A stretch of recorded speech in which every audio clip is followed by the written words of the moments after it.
میں ہوں ظہیر الدین بابر۔ اگر آپ یہ سمجھتے ہیں کہ پاکستان کے حالات کا اثر آزاد کشمیر پر پڑے گا تو یقینی طور پر آپ درست ہیں۔ آزاد کشمیر میں اس وقت بجلی کے بلوں کو لے کر احتجاج کا سلسلہ جاری و ساری ہے، اور جو کشمیری ہمارے بہن بھائی ہیں وہ یہ اس بات پر معترض ہیں کہ ان کو بجلی مہنگی کیوں دی جا رہی ہے۔ کچھ تفصیلات ہیں وہ میں آپ کے سامنے شیئر کروں گا۔ مثال کے طور پر ایک دکاندار ہے راولہ کوٹ کے، انہوں نے کہا ہے کہ ان کا 2 ماہ کا جو بل ہے وہ 80,000 روپے آیا ہے۔ ماضی میں ایسا نہیں ہوا تھا۔ وہ کہتے ہیں کہ میں کس طرح سے اپنے بچوں کا پیٹ پالوں، ملازمین کی تنخواہیں دوں اور دیگر اخراجات پورے کروں۔ وہ یہ کہتے ہیں کہ ہم رواں سال مئی سے ہم احتجاج کر رہے ہیں، یعنی مئی سے احتجاج کا سلسلہ جاری ہے اور اب اکتوبر آ گیا مگر ان کی جو ہے وہ سنوائی نہیں ہوئی۔ جو معاملہ ہے وہ اس وقت بگڑا ناظرین جب مظفر آباد اور راولہ کوٹ کے اضلاع میں پولیس اور مظاہرین کے درمیان تصادم ہوا اور پولیس نے کئی رہنماؤں اور کارکردوں کو گرفتار کر لیا۔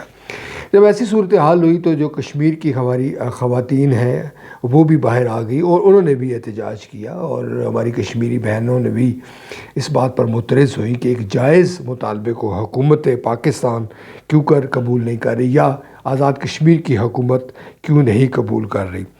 اس مہنگائی کے دور میں یقینی طور پر جسم و جاں کا رشتہ رکھنا کشمیریوں کے لیے بھی مشکل ہو گیا ہے، لہٰذا وہ اس بات پر معترض ہے کہ صورتحال کیوں خراب ہوئی ہے۔ 5 اکتوبر کو یہ بھی ہوا کہ جو احتجاجی مظاہرین تھے انہوں نے جو بل ہے بجلی کے وہ جناب ان کے جہاز کاغذ کے بنا کے دریائے نیلم میں پھینکے، جس پر انہیں گرفتار کیا گیا، دھرنے کے مقام کو اکھاڑ دیا گیا، کیمپ بھی اکھاڑ دیے گئے۔ اس کے بعد جب یہ صورتحال ہوئی تو مظفر آباد سمیت مختلف کشمیر کے شہروں میں لوگ سڑکوں پر نکل آئے، انہوں نے بازار بند کروا دی، سڑکیں بلاک کر دی، مظاہرین اور پولیس کے درمیان جھڑپیں ہوئیں اور آنسو گیس کا استعمال کرنا پڑا۔ حکومت کے مذاکرات کے بعد اگرچہ عوامی ایکشن کمیٹی کے رہنماؤں کو رہا کر دیا گیا، لیکن ایک بار پھر جو کشیدہ صورتحال ہے وہ برقرار ہے۔ معاملات جو ہے وہ مظاہرین کی توقعات کے مطابق حل نہیں ہو رہے۔ اب یہاں سوال یہ ہے کہ یہ جو احتجاج ہے کشمیر میں یہ کیوں ہو رہا ہے؟ اس کی 2 بنیادی جو وجوہات ہیں وہ سامنے آئی ہیں۔ ایک تو آٹا کی جو قیمت ہے وہ بڑھا دی گئی ہے، یہ سبسڈی ہے حکومت پاکستان دیتی تھی وہ ختم کر دی گئی ہے، اور دوسری جو اشیاء خرد و نوش جو ہے وہ بھی مہنگے داموں مل رہی ہے، یعنی کہ آٹا اور اشیاء خرد و نوش پر سبسڈی حکومت نے ختم کر دی ہے۔ جو مئی میں احتجاج ہوا تھا اس کا آغاز راولہ کوٹ سے ہوا تھا، یہ بھی آپ ذہن نشین کر رہے ہیں، اور اس کی بنیادی وجہ یہی تھی اشیاء خرد و نوش کی جو مہنگی ہوئی اس پر جو کشمیری ہیں انہوں نے احتجاج کیا، اور وہ یہ مختلف علاقوں میں یا مختلف شہروں میں پھیل گیا ہے۔ ناظرین جو افسوس کی بات ہے وہ یہ ہے کہ جو مظاہرین ہیں ان کے مطالبات پورے نہیں ہو رہے اور وہ بلوں کو نظر آتش کر رہے ہیں، اس پر جو حکومت ہے یقینی طور پر اس کا ایکشن آ رہا ہے۔ وزیر اعظم آزاد کشمیر کے بیانات آئے ہیں اور دیگر لوگوں کے بھی جو ذمہ داران ہیں ان کے بیانات آئے ہیں۔ تشویش کا پہلو ایک اور بھی ہے اس میں کہ کچھ لوگوں پر دہشت گردی کی دفعات کے تحت بھی مقدمات درج کیے گئے ہیں، کچھ کی ضمانتیں ہو چکی ہیں اور کچھ کی ضمانتیں نہیں ہوئی ہیں۔ آٹا اور بجلی کے مسائل کیا ہیں، یہاں سوال یہ بھی پیدا ہوتا ہے۔ کشمیر میں آزاد کشمیر میں دسمبر 2022 میں بجلی 9 روپے فی یونٹ دی جا رہی تھی، جی ہاں 9 روپے فی یونٹ دی جا رہی تھی، جو اگست 2023 میں 32 روپے فی یونٹ تک کر دی گئی، یعنی پہلے 9 روپے دی جا رہی تھی، ایک سال کے اندر 32 روپے بڑھا دی۔ جب احتجاج شروع ہوا تو اس کے بعد ستمبر میں بلوں کے نئے نرخ مقرر کر کے بجلی کو 19 روپے فی یونٹ کر دیا گیا۔ اب جو مظاہرین ہیں ان کا کیا مطالبہ ہے؟ وہ یہ کہتے ہیں کہ کشمیر میں جو پیدا ہونے والی بجلی ہے وہ اپنا انتہائی سستے داموں یعنی 1 روپے 30 پیسے میں وہ ہم سے خریدتا ہے اور کشمیر کو وہ مہنگے داموں پہ دوبارہ دیتا ہے، لہٰذا ہمیں رعایتی قیمت پر دیجیے جائے۔ اس ضمن میں جب مختلف محکموں سے بھی رابطہ کرنے کی کوشش کی گئی تو ان کا کہنا تھا کہ جناب بجلی کا اور بجٹ کے معاملات وابڈا کا محکمہ دیکھتا ہے اور دیگر جو ترقیاتی کام ہے یا جو ترقیاتی اخراجات ہیں وہ وزارت خزانہ دیکھتی ہے۔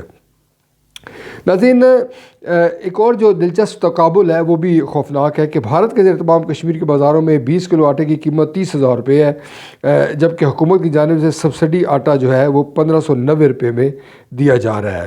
اچھا، پاکستان میں جو آزاد کشمیر ہے اس کی جو سالانہ طلب ہے وہ 5 لاکھ ٹن ہے، حکومت جو ہے وہ 3 لاکھ ٹن گندم سبسڈی پر فراہم کرتی ہے۔ اب آٹے کی طلب اور سے بہت فرق ہے، اس وجہ سے بھی مسائل جو ہے وہ پیدا ہوئے ہیں۔ یہ بھی اب یہ سوال اٹھایا جا رہا ہے کہ اگر یہ معاملہ نہیں رکتا اور یہ احتجاج جاری رہتا ہے تو اس کا نتیجہ جو ہے وہ کیا نکلے گا۔ جو کشمیری ہیں وہ یہ کہتے ہیں کہ حکومت، بالخصوص پاکستان کی جو حکومت ہے، وہ اپنے اخراجات کو کنٹرول کرے، اپنے جو اس کی افسر شاہی ہے، جو اس کے عللے تلے ہیں، وہ اس کو کنٹرول کرے تاکہ جو ریلیف ہے ان کو مل سکے۔ اگر وہ اپنے اخراجات حکومت کنٹرول نہیں کرے گی، حکومتی وزراء، حکومتی مشینری، حکومت کے جو مختلف اہم محکمے ہیں، جب ان کے بجٹ اور ان کے مراعات رہیں گی تو کشمیریوں کو کوئی ریلیف نہیں ملے گا۔ لہٰذا وہ اپنی جو احتجاج ہے اس کا وہ سلسلہ وہ جاری وہ ساری رکھیں گے۔ ان کا یہ کہنا ہے کہ جی 75 سال سے یہ لاوا پک رہا ہے اور کشمیر کے وسائل پاکستان استعمال کرتا ہے، مگر بدلے میں ہمیں کچھ نہیں ملتا۔ یہ کشمیریوں کے جو بعض رہنما ہیں ان کا یہ کہنا ہے کشمیر کے پانیوں سے 4000 میگا واٹ بجلی پیدا کی جا رہی ہے، کشمیر کی اپنی ضرورت صرف اور صرف 400 میگا واٹ ہے، وہ بھی اتنی مہنگی کر دی گئی ہے۔ اب وہ کہتے ہیں جی کہ 4000 میگا واٹ پاکستان پیدا کرتا ہے، ہماری جو ضرورت ہے وہ 400 میگا واٹ ہے، مگر اس کے باوجود ہمیں یہ بجلی جو ہے وہ مہنگی دی جا رہی ہے اور اب ہم دوبارہ لالٹینیں خریدنے پر مجبور ہو چکے ہیں۔ وہ کہتے ہیں کہ کشمیر میں ترقیاتی کام کیا ہو رہے ہیں، تعلیمی ادارے بھی قائم نہیں ہوئے تو پھر یہ ٹیکس کہاں خرچ ہوتے ہیں، یونیورسٹیز خرچ نہیں ہوتی، کالجز نہیں بنے، یونیورسٹی نہیں بنی، کالج نہیں بنی اور شاہمرانہ تعلیمی ادارے بھی قائم نہیں ہوئے۔ اب وہ یہ کہتے ہیں کہ جناب بیوروکریسی، حکمرانوں اور عدلیہ کی بڑی بڑی تنخواہ و مراد کو کم کیا جائے۔ پاکستان کے حوالے سے میں نے آپ کو ذکر کیا کہ ان کا یہ پوائنٹ ہے۔ اب جو کشمیر کی حکومت ہے وہ یہ کہتی ہے کہ امتیازی سلوک نہیں کیا جا رہا، ہم اس مسائل کو حل کرنے کی کوشش کر رہے ہیں، پاکستان کی معاشی صورتحال اچھی نہیں ہے تو کشمیر میں بھی اس کے اثرات دیکھے جا سکتے ہیں۔